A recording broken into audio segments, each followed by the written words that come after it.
A Saturday of fire and fury. For the 23rd week in a row, Yellow Vest protesters came out in Paris, as well as other cities across the country. This was one of the most intense days of confrontations between the crowds and riot police in weeks. It was driven by outrage over the nearly $1 billion donated by some of France's wealthiest families and corporations to repair the Notre Dame cathedral. Days after a blaze nearly destroyed the famous building.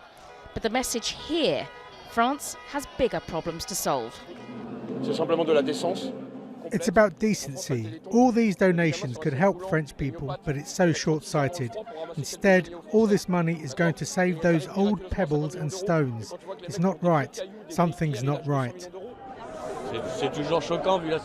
It's shocking given the current situation. Whoever is giving to Notre Dame, that may be a good thing to do, but perhaps it's not the moment to do this kind of thing.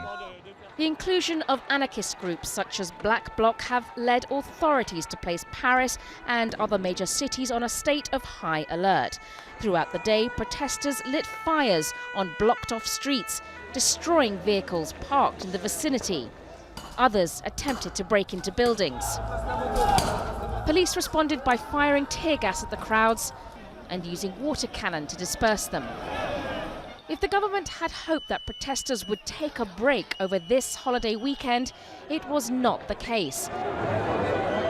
The Yellow Vest movement that began last November, originally over fuel price hikes and the high cost of living, has not gone away and has since spread into a broader movement against President Emmanuel Macron and his attempt to reform the economy.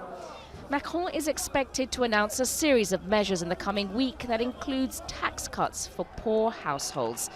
The protesters' anger at the wealthy has flourished in recent days, partly stoked by the Notre Dame fire, but also at Macron himself, who is seen by them as a president of the rich in a deeply divided society. Sonia, Gallego, Jazeera.